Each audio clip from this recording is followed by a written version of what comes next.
This is what I'm thinking. Today, we're going to spend this first 5-10 minutes to review what we talked about last week. And they are the 4 grounding values of the grove. Okay? Can you recall them? Yes, I was the only one here, so it's on me.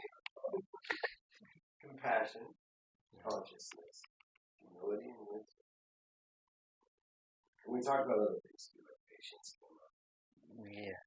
Yes, you're right. We've talked about actually various other traits. Yeah. So that's right. Compassion, consciousness, wisdom, and humility. All highly significant. We addressed the importance of those core values. I, I had referred to them at one point as positive values, meaning positive, not meaning positive versus negative, but they're positive because they're prerequisite for true self-growth and development, for evolution. They are all essential and necessary. So today we're going to talk a little bit about the secondary traits. There are 6 traits that I am going to point out today, which are traits that can be added to the 4 primary traits, the 4 primary grounding values that define us as CCs, as the grove, the school here. So the first of which is curiosity. We tapped into a little bit about curiosity last week. So this is how I define it. I actually do it. Well, I'll just read this part of it. To be curious means you have become masterful in the way of listening, seeing, and perceiving. I want you to think about that for a moment here. To be curious means you have become masterful in the way of listening, seeing, and perceiving. There is something about the mindset, that is curiosity, that creates for a kind of listening, seeing, and perceiving that goes beyond what is often the obvious. Not only the obvious, it goes beyond that as well. So if you are listening, for instance, and you do so through the lens of curiosity, this kind of listening pertains to the capacity to connect with what is. And I will explain.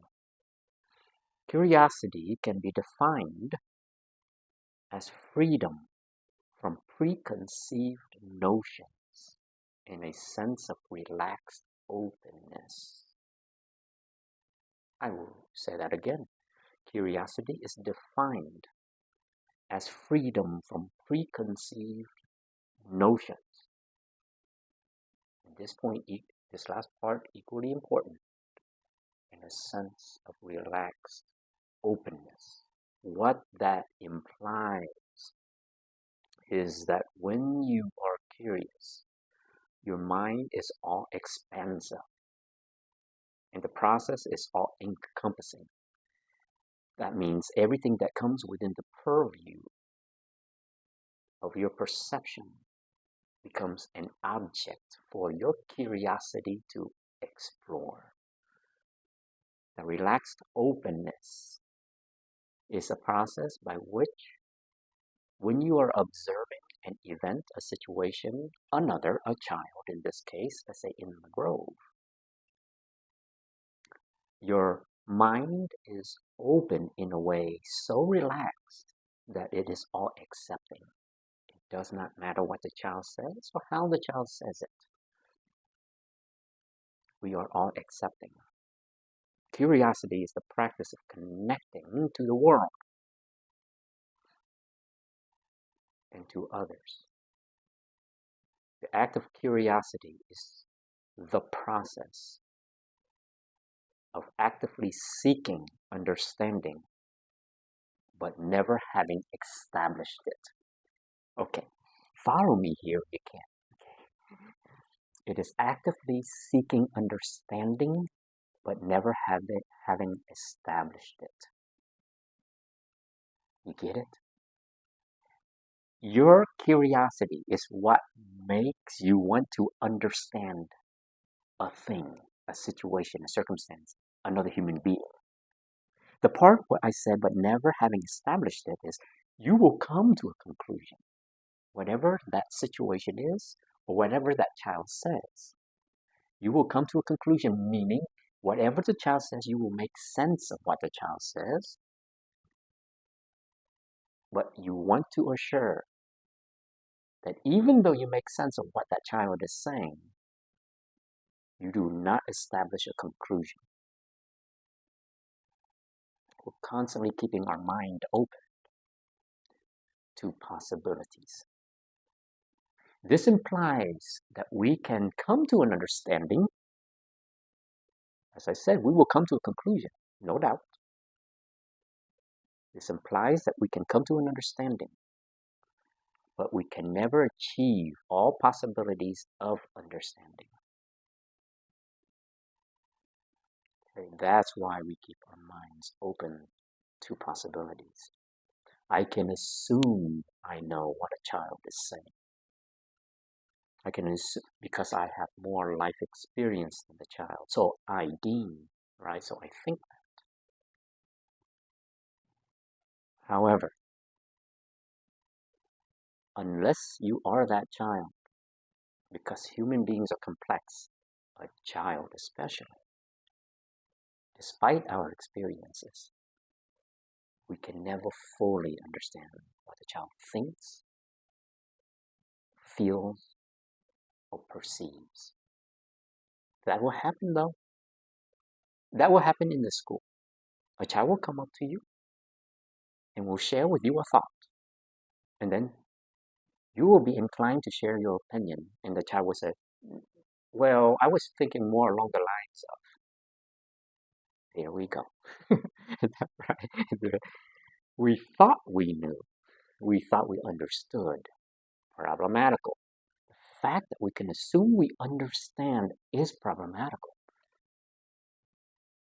Because if the child refutes what we are saying, clearly we are not connecting. And connection is the foundation for which this school, the Grove, sits upon.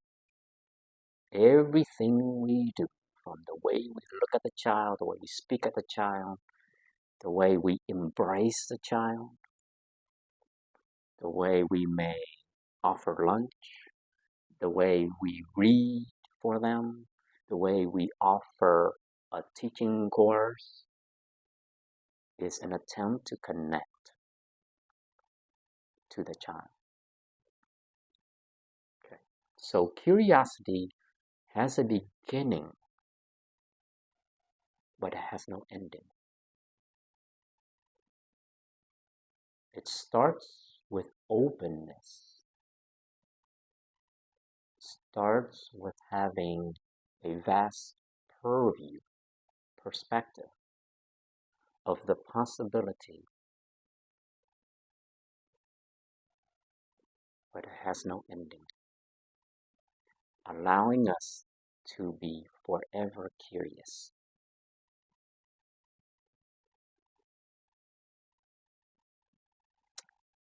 As curious as we are, we may be curious about certain things in life, things that are relevant to our focus or interest. However, the relentlessness of the truly curious mind captures the unseen and the unrecognizable. The relentlessness of the curious mind captures the unseen and the unrecognizable. The fact that we can be relentlessly curious, we start to see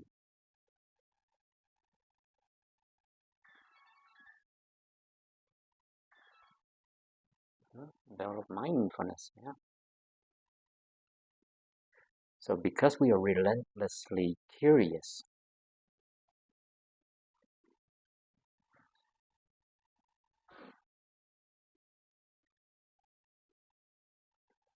Because we are relentlessly curious, and I'm referring to truly curious, our minds will capture what we did not know, what we assumed that we knew, only to find out that there's more to know. And this is curiosity.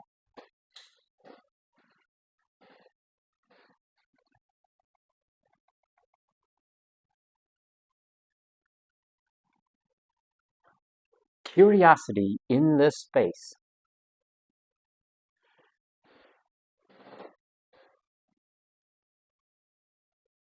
You hear that?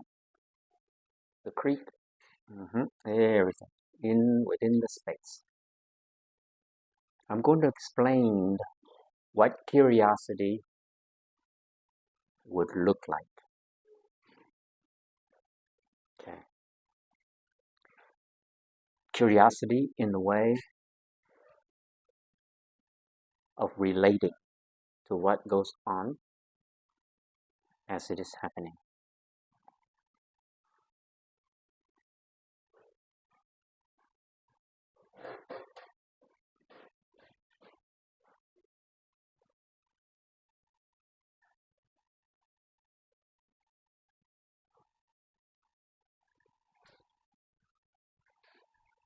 So you will notice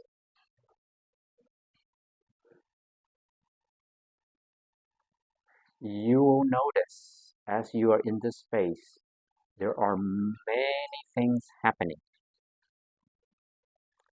Not only within you, you will notice that as too, because as the CC, Conscious Collaborator,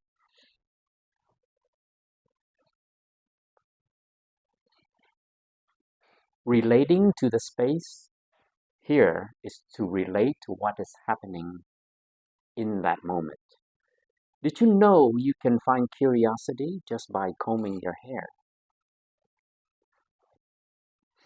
or putting on socks,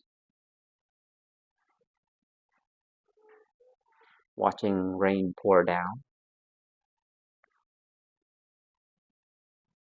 or drinking a cup of tea?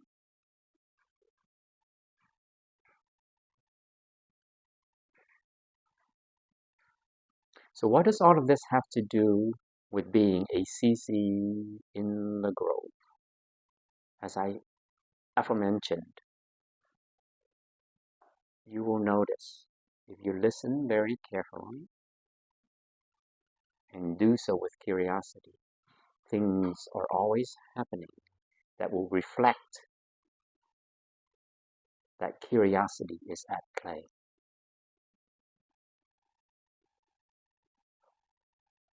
Our ability to manifest curiosity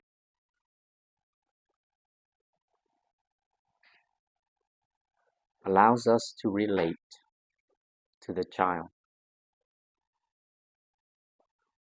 or a stone, or dewdrop, and also our anger. That's right, curiosity allows us to relate even to our anger. And because it does, we can make, and here's the wonderful thing about curiosity, if you can observe the child with curiosity, everything becomes meaningful, poetry,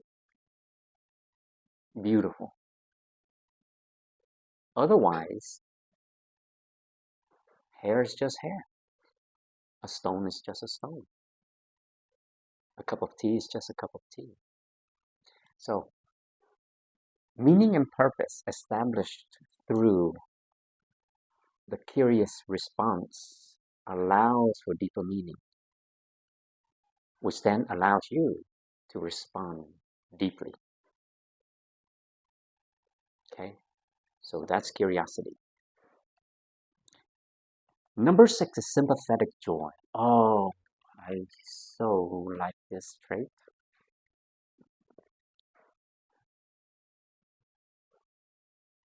Maybe it's not a trait so much than It is a reaction or response. Whereas joy, unfettered happiness, is reserved for the child. Sympathetic joy is for the adult. So joy, look at the child or listen to the child as they are playing. They're in the moment. Joy here is not so much they're happy because they're playing, but they're happy because they are. They just are who they are. That makes them happy. So sympathetic joy for the adult is an experience that is defined by a state of rejoicing in the happiness that a child can be a child.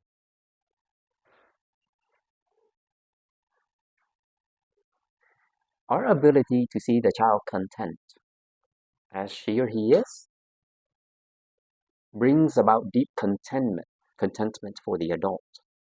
I cannot be satisfied, nor can I be contented if I cannot find joy in the child at play, in the space here. It is not possible for me to be fully joyful, to experience joy without being able to relate to the experience that is the child in joy. It is not possible. Now, I do experience a brand of joy. This selfish version of joy may be I enjoy taking a walk or exercising or listening to music. But this is not sympathetic joy.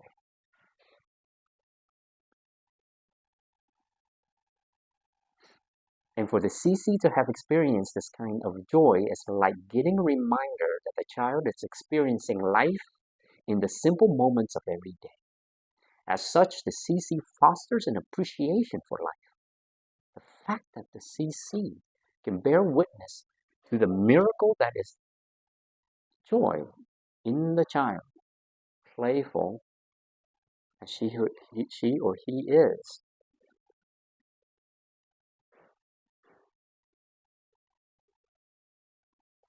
fosters in the CC, the conscious collaborator, an appreciation for life. Notice how that when we take a moment to experience a child living life with joy, we are reminded to be grateful. Like empathy, sympathetic joy has us feeling what the other person is experiencing. However, the difference is that we are having to experience joy in the child's involvement with life. Our ability to find joy in the child's experience of happiness helps us to appreciate the power of staying present. For instance, when a child sees a butterfly and is happily playing, we find ourselves engaged. Do we not? Or when they point up at the sky and a bird passes by, we realize that we were not all that conscious after all. We find ourselves engaged in deep happiness, delighting in the child's contentment for life. This quiet contentment is referred to as quiet contentment. Is contentment recognized by our consciousness that is an expression of inner peace. Isn't that what, to some degree, we're all trying to attain? Inner peace? Well, you're going to have about, hopefully, 10 to 15 teachers representing that. A lesson, representing the lesson. that will allow us to foster more of this inner peace. All right. On to the next one, and the one we so very much need to practice, I think, along with the other 6. Or 7. We've gone over 7. Okay. Patience is what I refer as the crucial virtue. It is crucial. Because the right kind of patience fosters healthy child development. Did you hear what I said? The right kind of patience in the adult, or the CC in this case, fosters a healthy child development. I am insinuating that our ability to be patient sets the child up for development, growth, and not that, just growth. Growth here I am defining as our ability to bond with the child. If there is no bond, there is no growth in the child.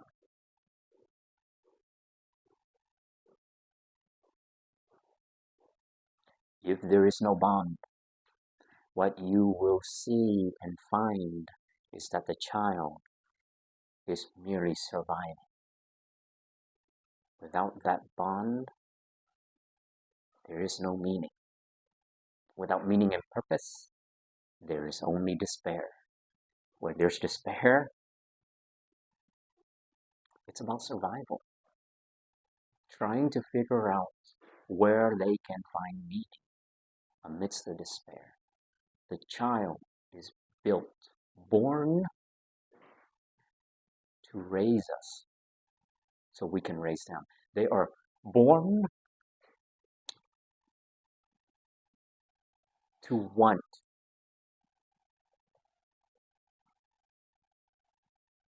to be with us, to connect to us.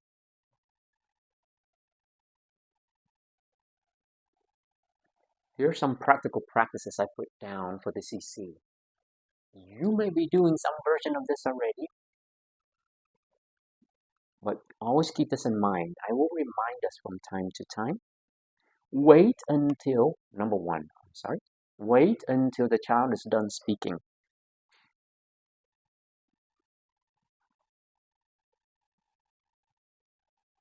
Wait until the child is done speaking, please.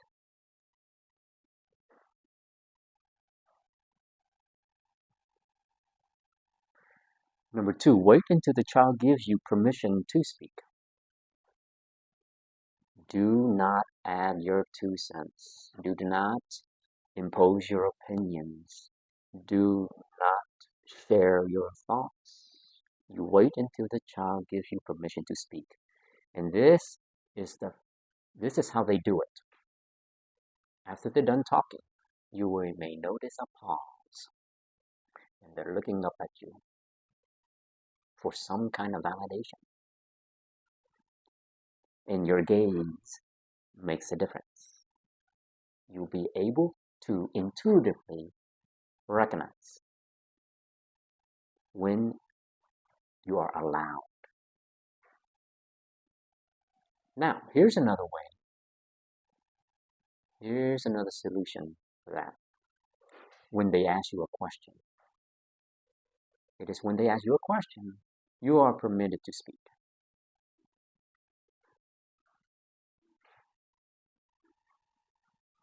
Wait before you give the child advice, and if you plan to, follow your intention. Not all good advice have good intentions. Now, maybe the majority of advice has good intention because I dare say most of all parents if not all, most parents will believe what they teach is intentional. But you've heard me 1,000 times, just because it's intentional, it doesn't mean it's conscious. Okay? So be cautious. Question your intention. Even if you believe that your intention is good, question good. I.e., good for who? Please, whatever you do not give the child unsolicited advice. If you have an itch to give advice, I give you permission to excuse yourself, go in the bathroom and look in the mirror. You can talk to that person. Okay? So please do not give unsolicited advice. Okay? Leave the child alone. Leave them be. And they will be. Give the child advice only when they ask for it. So it goes back, let's say they were to ask a question. Then you may be inclined to give them advice. But because you're conscious, you have to be careful. As they're asking for your advice, you may be inclined to explore, expand. Let the child build their own fort. Do not help them. In other words, do not offer them suggestions as to how they should create, invent, or make projects. Our job is just to sit back and look pretty. You're laughing. Yeah. That's an easy job for me. You agree? I'm already pretty. Okay. Anyway, sorry, that's my ego. Okay. However, suppress it. Ego. Okay. However, if you see that they are struggling, you can state, you let me know if you need assistance. You let me know if you need help. You let me know if you need support. You let me know. Give them that choice.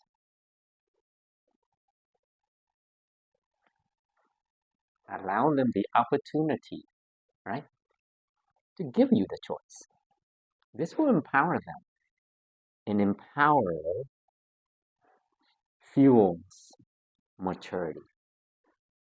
Empowerment fuels maturity. Giving them the freedom allows them to expedite their process of maturity. Number 9, intention is defined as an act that emphasizes sincerity, clarity, and compassion. Sincerity, your intention, please, sincere. This is not about us, right? It's not sincere if we're trying to get the child to do what we want them to do. Yes. Clarity, it has to be clear. Speak or act with the kind of integrity the child needs from you, because it helps the child to understand where you're coming from. If we are hypocrites, we muddy their perception.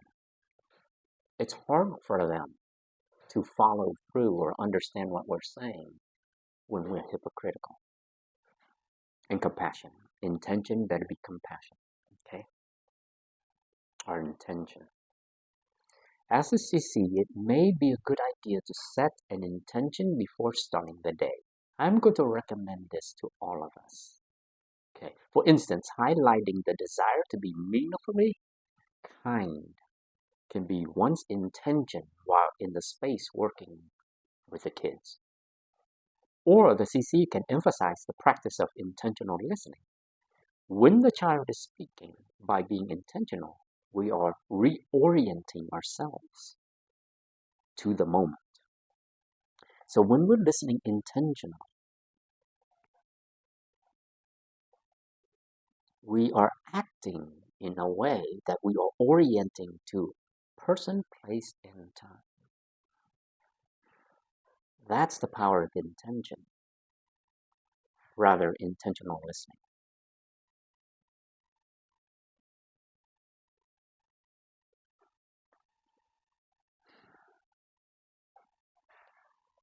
So when I am referring, by the way, to reorienting ourselves to person, place, and time, I am essentially saying we're intentionally reorienting ourselves to the present moment, to the moment. That might be redundant because to be intentional is to be present.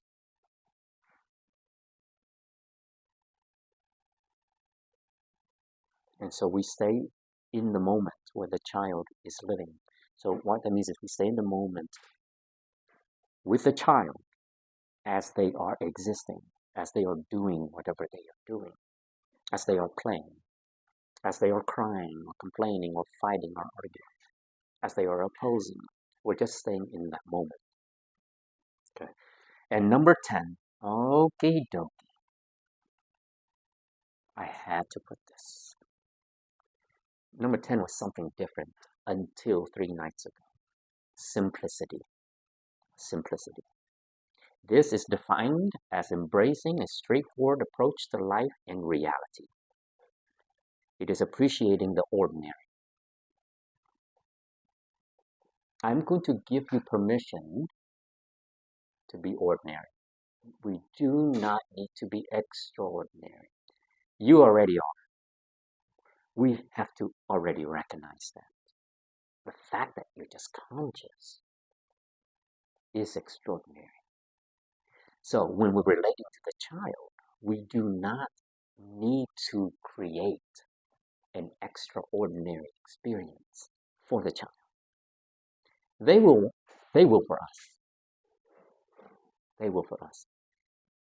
Every time, or each time rather, each time to every time that they relate to us is extraordinary.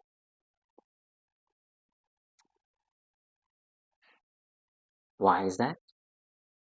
It's extraordinary because they're maintaining present state awareness. They're like in the moment, often and all the time, pointing out everything that is out there, right? And sometimes in here.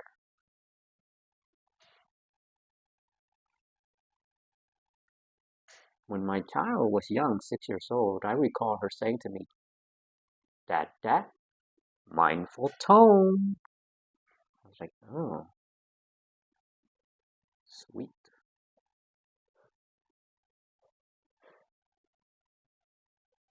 The child's experience, no matter how seemingly ordinary, may find herself contented or fulfilled. That's the thing. Even if we deem it or judge it as ordinary, it is extraordinary by the fact that they are content. Content. Is that not extraordinary? The practice of simplicity emphasizes the beauty found in reduction and connection. Reductionism is to see experiences in its most simplest form. Keep in mind that to be simplicity may not be the same as simple. Simplicity as a practice can be quite complex.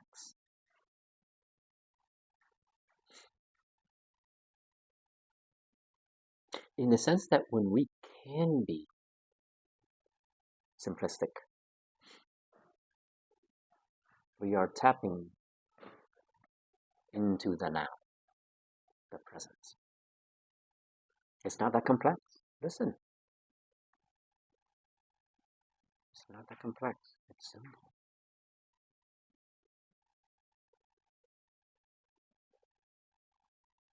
Simplicity as a practice, because it can be complex, in the sense that when we can be simplistic,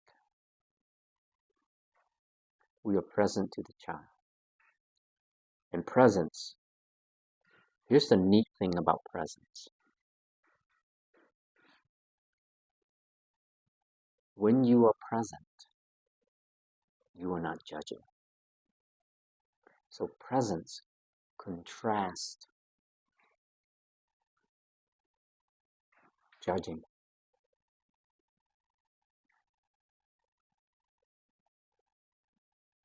The moment we judge is the second we oversimplify.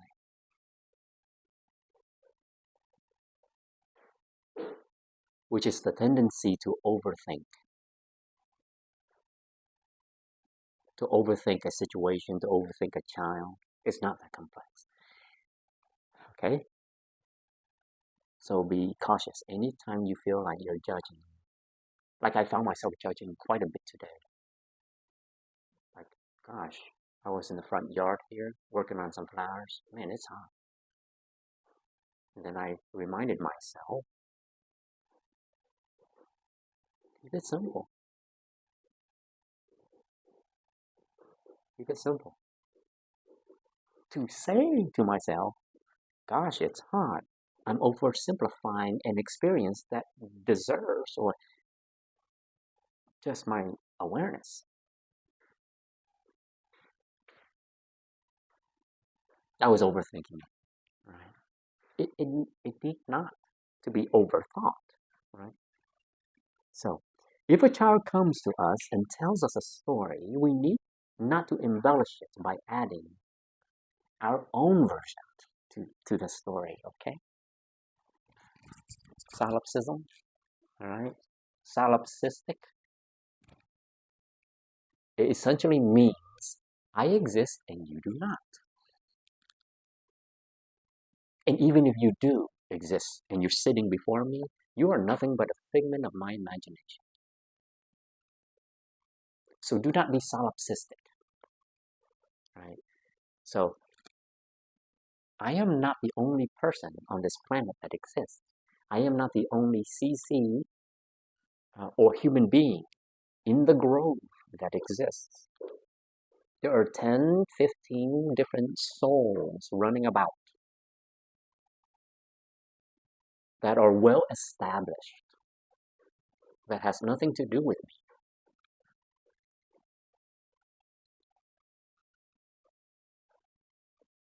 There's nothing about the story that she shares, the child, that would need our perspective or our overthinking. There's nothing that we could add to the story that would make the child more grand. The story is right there. Just listen, right? The play, the story is being created right before our ears, right? There's not much more that we can do to embellish that story to make it more grand. The child is the grand. And if you recognize that, you have perspective.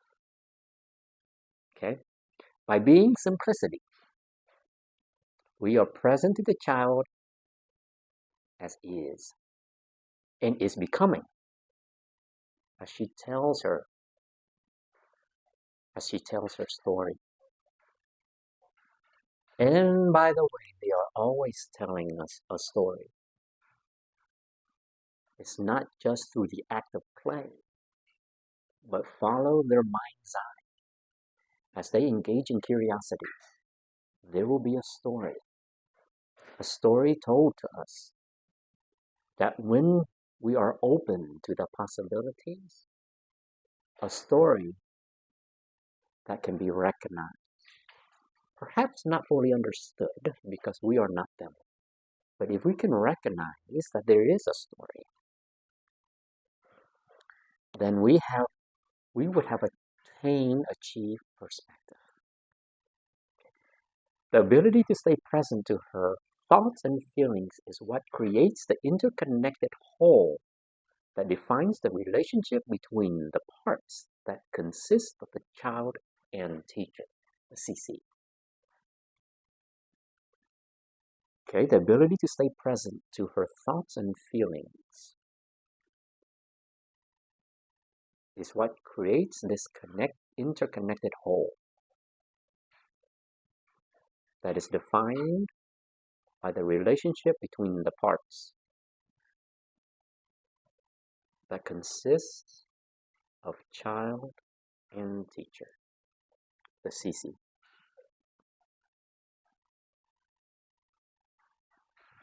Our ability to recognize the child as he or she is, and our capacity to recognize ourselves as we are, two parts, in relation to the child, and to do so in a fashion that we are all mindful, allows us to create this interconnected whole, this relationship.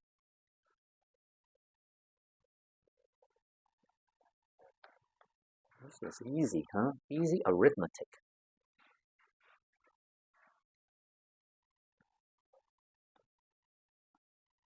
Can I show you a? Yeah, I will. I'm just gonna skip it. I'm gonna do it.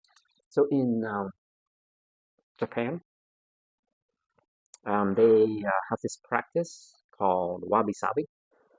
So I'm gonna define it for you. Wabi sabi, WABISABI. Is actually a very popular concept in Japan. Anyway, it's the appreciation of imperfections. Now, did I not say that you will judge the child earlier? You can't help it. You can't help it. But according to Wabi Sabi, the imperfections, within the imperfection, beauty is found in the natural aging process. The child is always maturing. They will continue to mature. I have proof of that. By the age of 3 or 4 years old, only the prefrontal cortex, the executive functioning part of the brain, organization, planning, self-regulation, is only developed 25%. And it will continue to develop well into her 20s, and for males, 30. She will remain imperfect for a very long time. The child, yes. But there is something beautiful found in the natural aging process. Isn't that cool?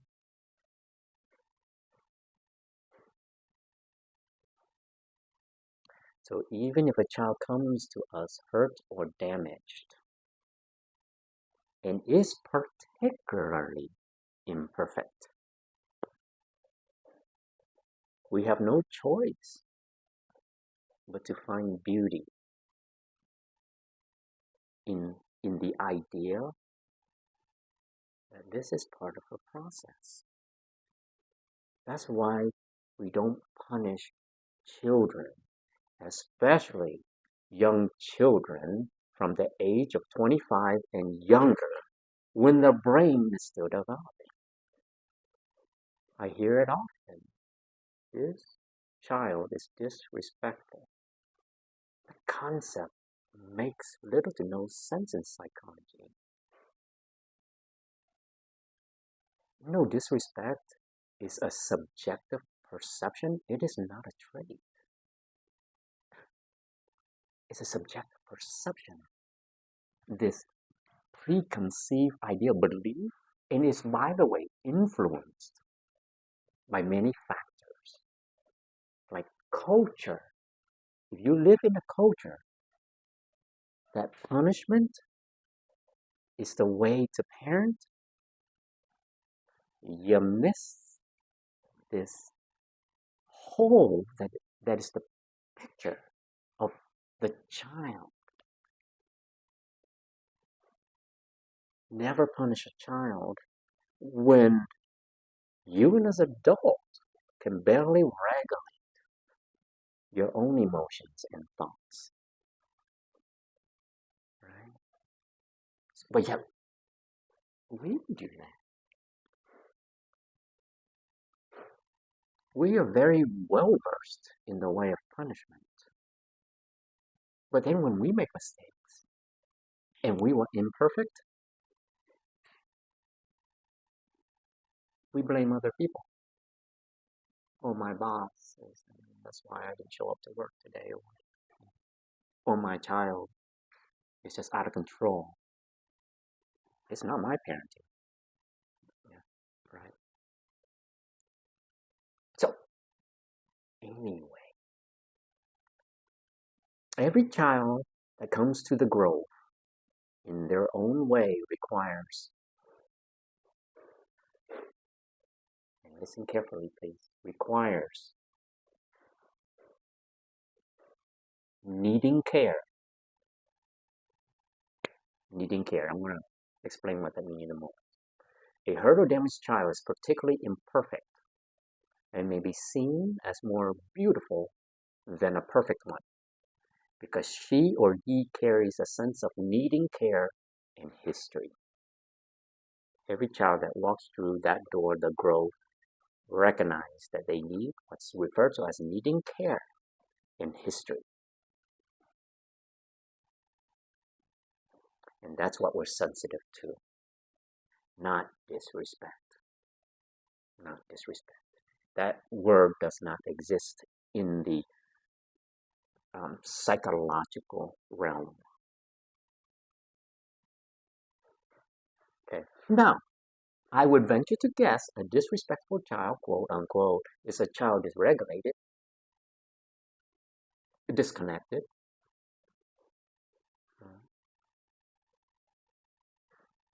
disengaged.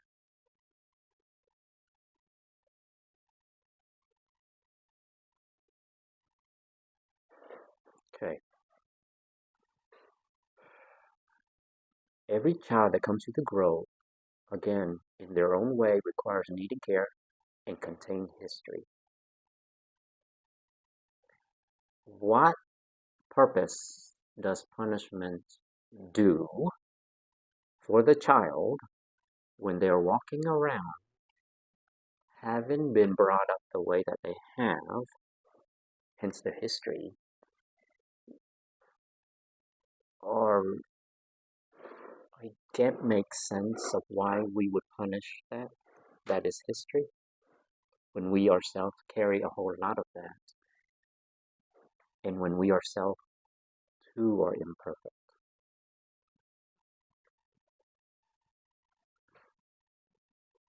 Okay?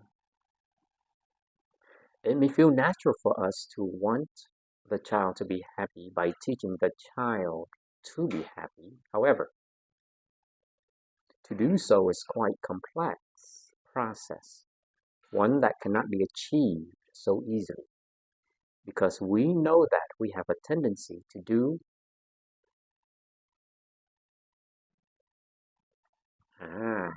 that's what I'm trying to tell myself. So we have a tendency to want to fix.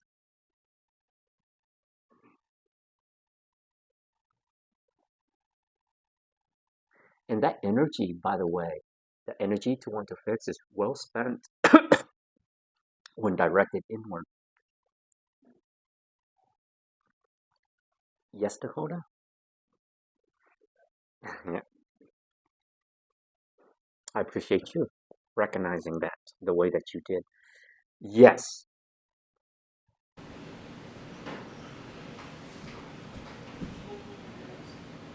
It circles back to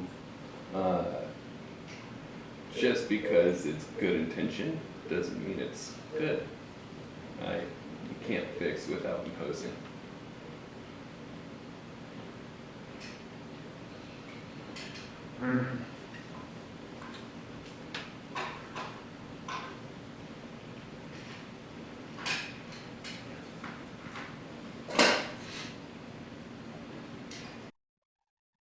It is my understanding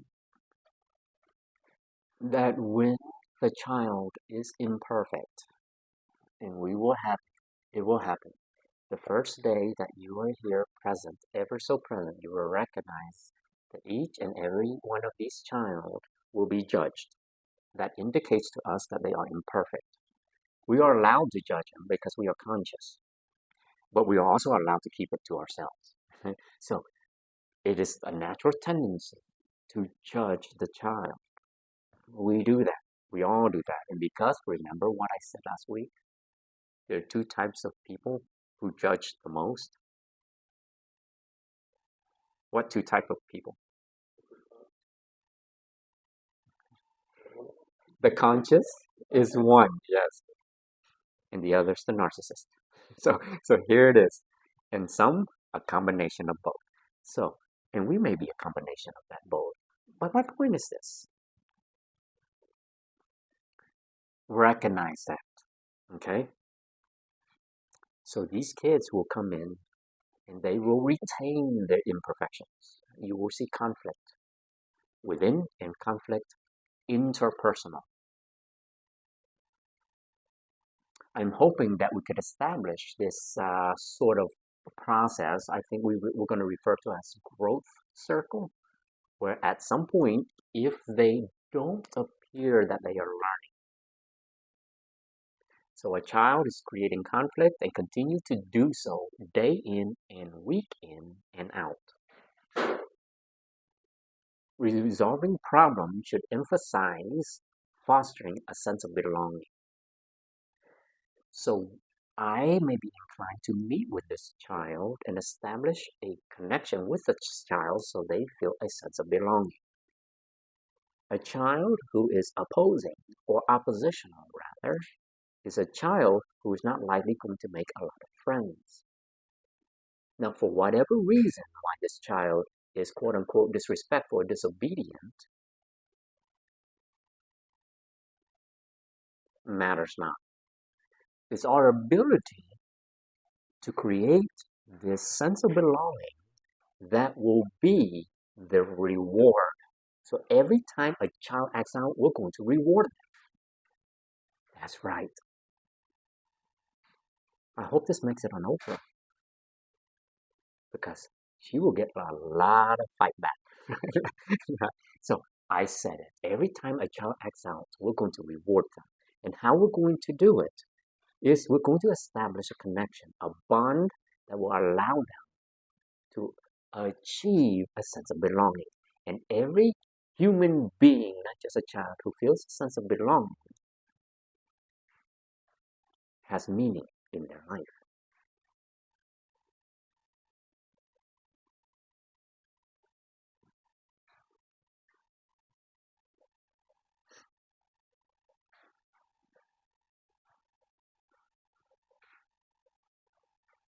Yes. And how do we establish this sense of belonging? Well, simple. We communicate. What we are communicating is key. Communicating empathy. How about that, huh? That's a good one. Communicating compassion, a very close cousin of empathy. Communicating understanding. I would like to know where the child's coming from when they are oppositional or acting out. But in the end, what I learn, what I know, doesn't make a difference in terms of my support. So it is my support that helps facilitate a sense of belonging.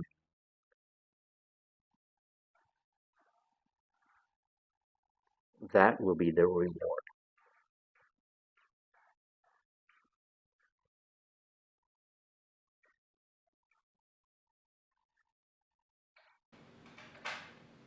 Khanh, could you describe why is it that's like as a trained educator, we were taught not to do that, in the sense of if you see behavior, to punish it and not give it attention, that some sort of a reward. understanding is give attention to positive behavior, ignore bad behavior, they'll want to start behaving in a better way. Why is that? I mean, you've already, like, as you're talking about this, being conscious and giving them space, you're talking about the positive sides of that, but what would happen with a child who, if I interacted with them in that way, what's the outcome of that in your point of view? Why would that be a mistake as far as taking it that approach? Most, if not all, and I dare to say all, of oppositional behaviors, defined behaviors, have an emotional tie. And you can't fix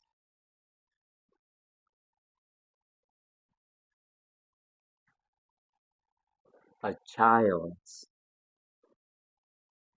response when you're just emphasizing or trying to modify the behavior, especially when it is an emotional one. So the majority of the time when the child's acting out, they are actually communicating to us that they need support. It is then makes sense, therefore it makes sense that we provide support.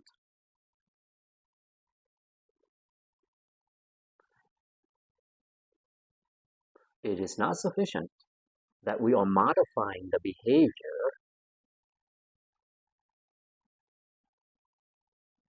and expecting real or true evolution.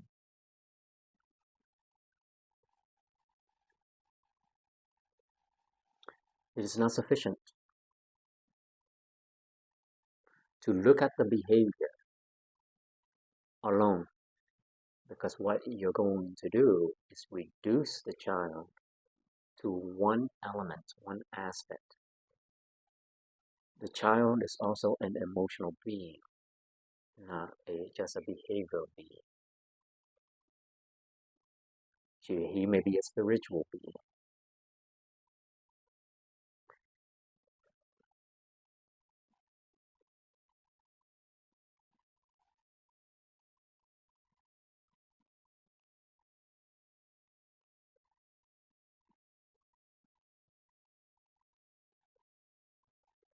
We limit our understanding as well when we are just punishing the behavior.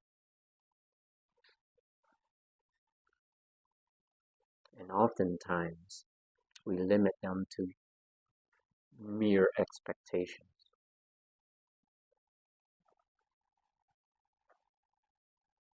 Expect that the child to behave, yes. And as I indicated earlier,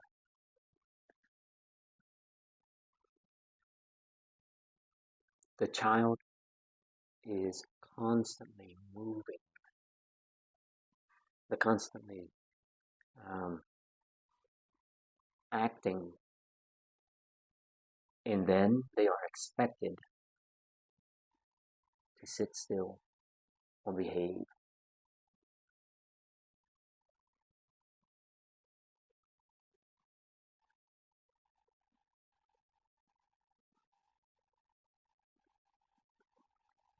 If we can engage with a child where we are helping to facilitate consciousness because we recognize that they are potential.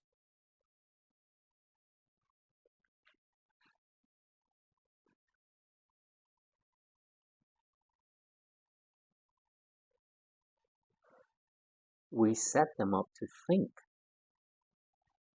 about their behavior.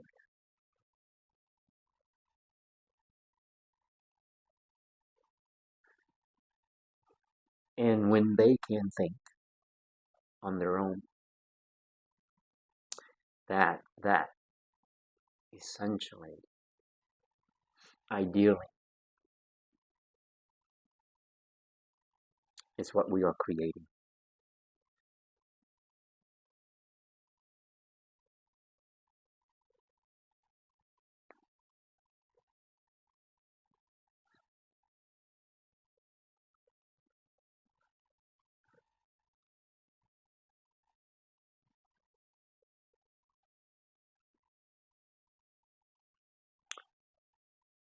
at this point, let's do some self-reflection, meaning questions or comments. We've hit an hour here. Questions or comments of anything that was said that we can discuss.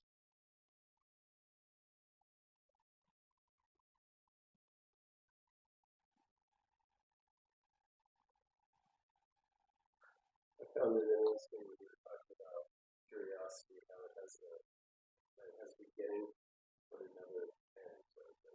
That's curiosity. Mm. And then for myself, approaching situations like that, and I think what I found with myself is the tendency, whether it's with adults or kids, maybe especially kids, to try to add a funny comment, based on something they shared, without even really knowing why, just to add it over time, or like adding on to the story that we shared, somehow bringing back an old story of how I read my bike, somehow adds something to it, and how it's so true. It's simple, right?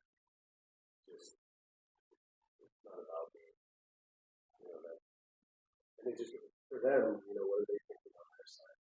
All of a sudden now, telling them about my story, they lost that excitement of sharing it. Yeah, it made me think maybe we need some like a list of commandments, like quick, like don't speak unless asked the question. Even then, there's a number of rules we keep in mind. Yeah, don't speak till spoken to. Reverse. Right.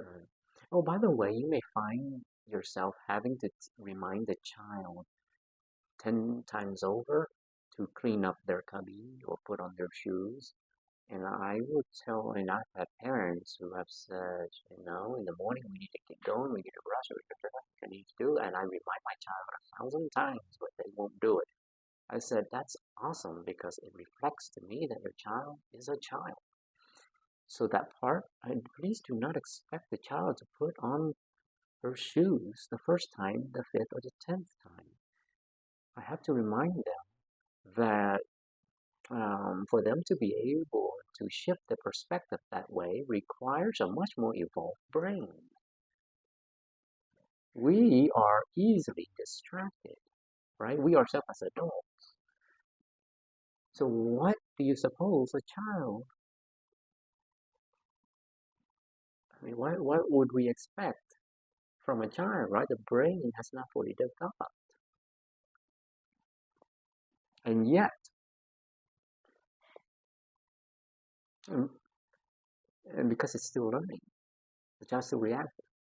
The child may be engaged in the mind with some other situation or thoughts or feelings.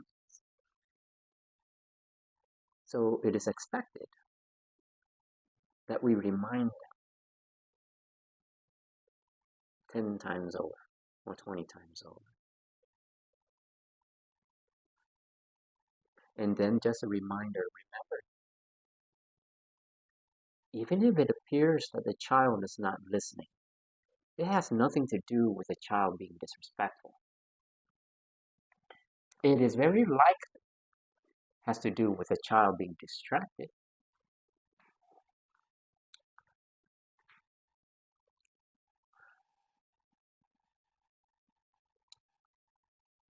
Would it be fair to share with that too that often it may not seem like they're listening, but they are catching every single syllable that you're, like my child's playing on iPad, and I don't think she's paying attention, but moments later she can repeat exactly what I said. Yeah, the child has a special kind of listening. I think that we adults have long gone, long past, lost. I think, I don't know what I would refer to our version of listening. It's like listening to control. That's what we use listening for. We listen to what the other person is saying, then we immediately, in response, reactively want to control that situation on that person. But absolutely, that's part of the genius that is the child that you're talking about. Although the child can be attending to a particular activity, but yet they have this third ear, if you will, um, that is always open to sounds. As a matter of fact, one of the things that one of the things that we are taught in psychology is to cultivate a third ear. It's like listening beyond the words, because there are hidden messages that is happening, whatever that person is conveying to us. Um, there's a message that we may be missing, and then listening to the third ear can be directed to itself, like the thoughts that we have. If we were to listen with our third ear, we would find its true intentions, or the unconscious desires, wishes, or dreams that is associated with that thought.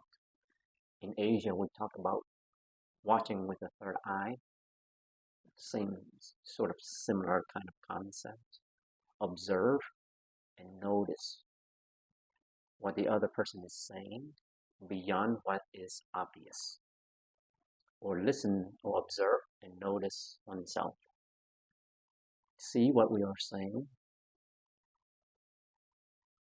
and recognize the thing that is not so obvious.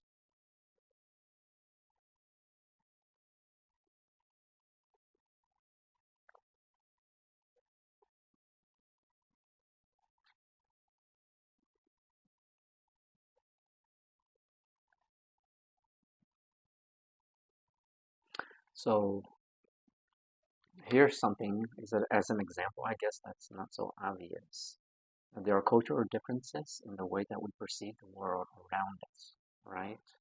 Um, so, except you, Paul, I want the others to think about this. So we look at this, and what would you call this, Lyndon?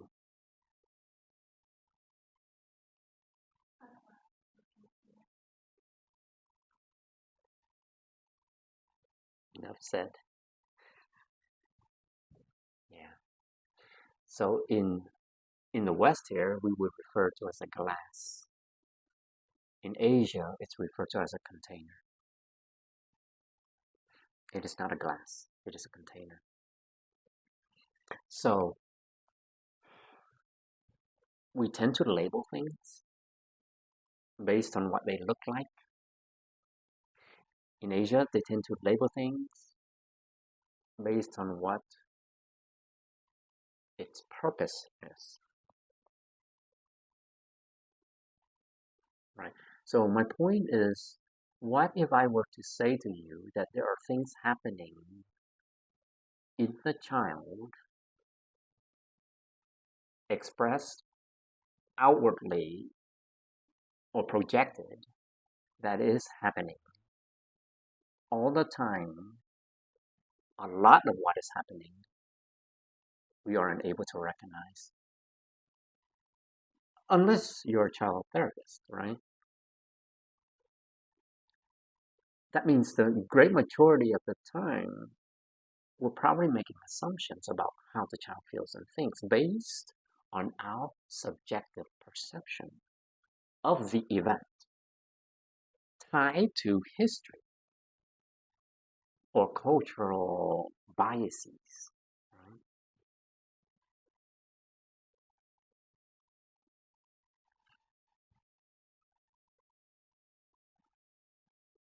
So I'm asking all of us to recognize that even if we think we know, practice self-doubt. It is a cringe-worthy practice that allows you to capture your imperfections, self-doubt. See, that's another perspective. There is no way we're going to practice self-doubt here in this culture. I am sure of myself. I am confident I know what I know. I am, as a matter of fact, I am brilliant. I am the most humble person you will ever know. Right? So, practice of self-doubt is an Eastern practice. Self-criticism, self-skepticism. One of the highest process and one of the greatest process that defines intelligence is your ability to discern, like to recognize that you're a hypocrite. It's like an honor to know that you're a hypocrite. I tell myself each morning as I look in the mirror, you're a hypocrite. Thank you. As I bow to myself. Is there any potential trap there if you're approaching life with this skepticism and self-doubt that you might freeze up in a situation where you need to move forward?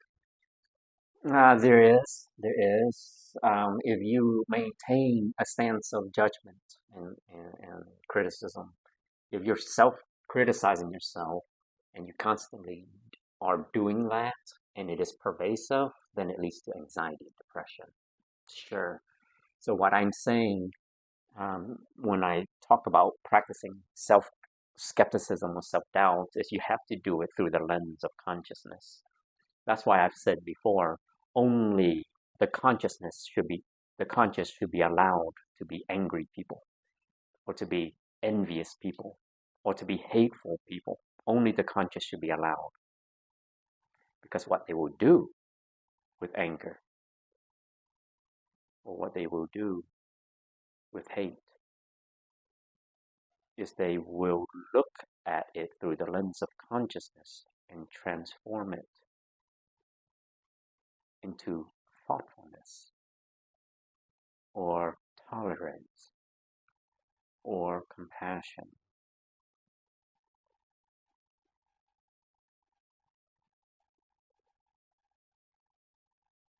It is, by the way, a skill. It is a skill. The practice of self-criticism. It is not a trait. So when you look at it as a trait, then you will find it appalling. If you say to yourself that I suck, and you see suckness as defining who you are, then of course it's debilitating. So self-criticism is more of a skill that you build, where you're looking at yourself and you're using that, the self-skepticism and self-doubt, you're using that to bear witness to your imperfections. And because you're processing it through the lens of consciousness, instead of reacting to it, you're reflecting on it.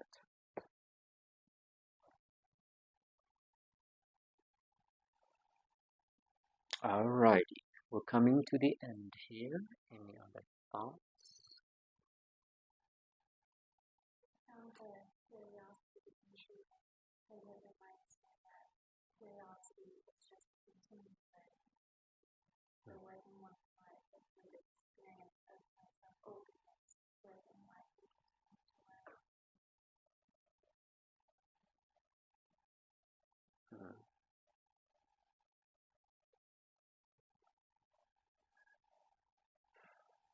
Yeah, and I'd like to kind of piggyback on that too. And even off of Paul's earlier statement on curiosity, there were a few things that kept resurfacing. One being purpose, two being recognition. And I think when we start with curiosity, it allows us to recognize things, and when we recognize things, that is when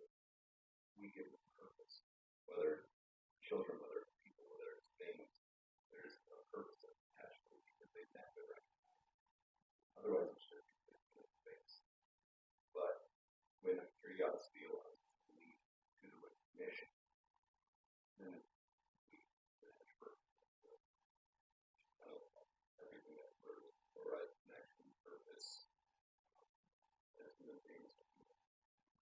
That's something we all strive to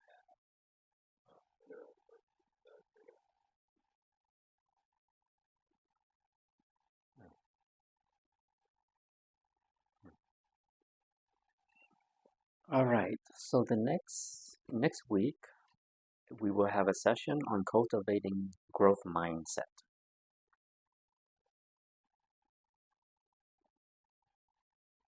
So being in the position to help the child build skills and abilities over time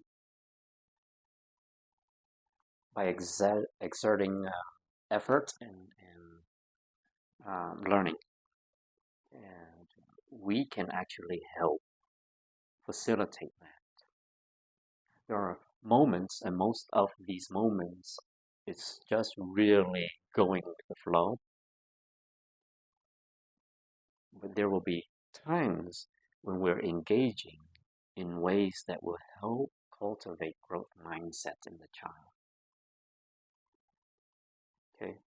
Why that is important is, for instance, it can help the child persevere.